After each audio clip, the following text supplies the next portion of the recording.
we jump forward and to your latest hit, Nothing Really Matters. Mm-hmm.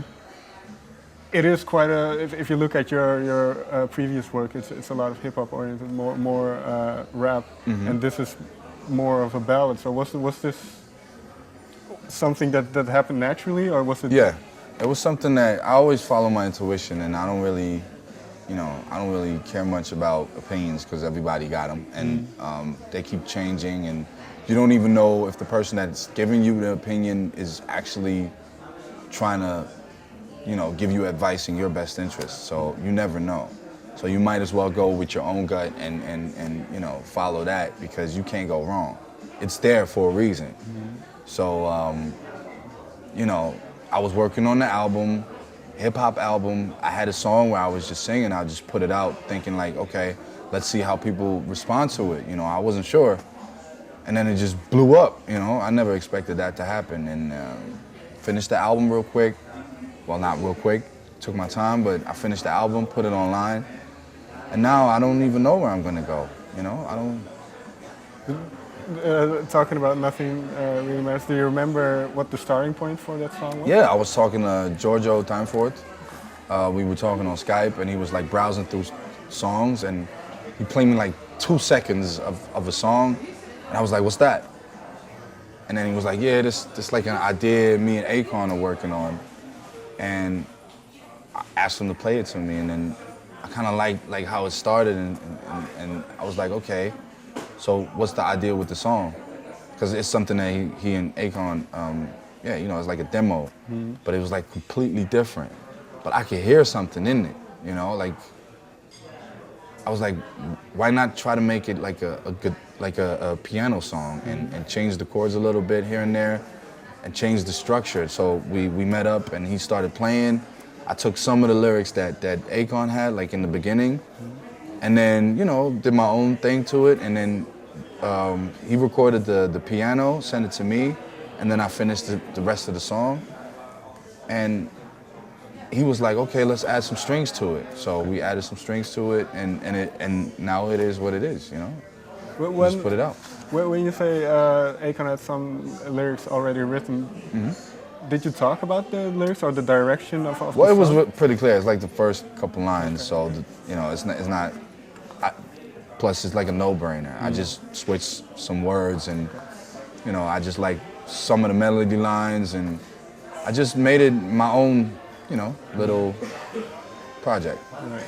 And also recently quite recently with Waves, you've done really well. I believe it's gone gold in the US. Yes. It's been #1 in the UK. Germany, I Amazing. think. When were you open to having it remixed? Yeah. If not, we wouldn't have put it out.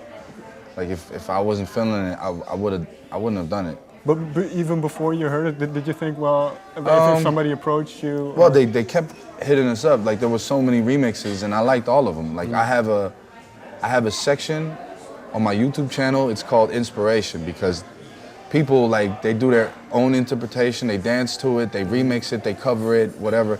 And for me, that's even more inspiring to do what I'm doing, And so when I first heard it, I was like, okay, it's like a compliment. But then we started getting like all these labels hitting us up, like, can we put out that version? And we were like, okay, if we're gonna do it, it might as well be this one. And then we licensed it to Sony and put it out, and boom, the rest is history.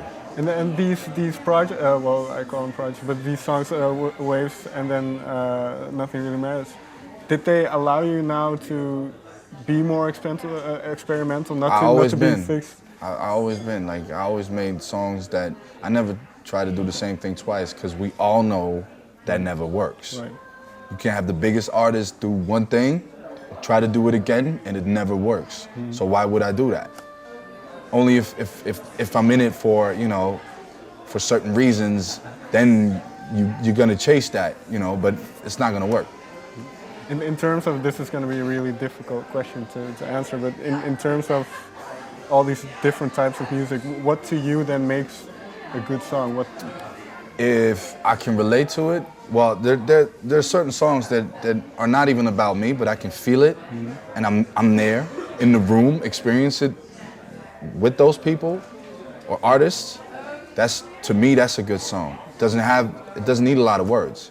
I can hear some classical music, and I can be like, you know, I know what he's talking about. He's not even talking. For me, that's the most important, that it's authentic. I can tell when someone's just doing it just to, you know, create something and put it out there to make some money or whatever. I can tell right away. And I listen to the most, like, I listen to Nirvana, I listen to Pink Floyd, I listen to whatever. Like, it doesn't matter as long as it's real. And real is like a big, you know, it's a big spectrum nowadays of real and kind of real. And Right. but for me, I can, if I feel it in my chest, that's when I'm like, okay, this is what I want to listen to. So. And well, you mentioned it already. You've been working on the album, a new album. Is it finished yet? No, I'm halfway. Okay. I'm halfway.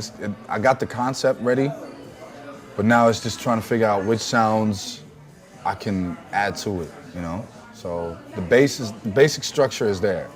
And now I gotta do some stuff around it just to, you know. Before you start on an album or in this album in particular, do you have an idea in mind of what it's going to be? Yeah. A little more, like, over a year ago, my house burned down, and that's when I lost everything, and that's when I gained the world, you know, I lost everything I had and got everything in return. So that's a good point for me to start, because everything before that was the treatment. I put that in that album. So that's done, like that's behind me now. And now it's about having nothing and creating out of nothing a new me, you know, a new life. So the possibilities are endless. Yeah, exactly. Well, I read this about your house burning down. I believe a week after Waves. Yeah, got released. Were you able to enjoy it? I tried to, but I was so focused. It's really hard to, you know, because if you enjoy it, it's almost like standing still to me. Because then you take a moment and you're like, oh, but I don't want to sit still. I don't want to stand still or whatever. I just want to keep going and see how far I can take it, you know? There's no, like, I can enjoy it later. Just let's see how far we can push it and how far we can go, and then we'll see what happens. Okay. Thank you very much for your time. Thank you. Thanks for having me. All right, thanks.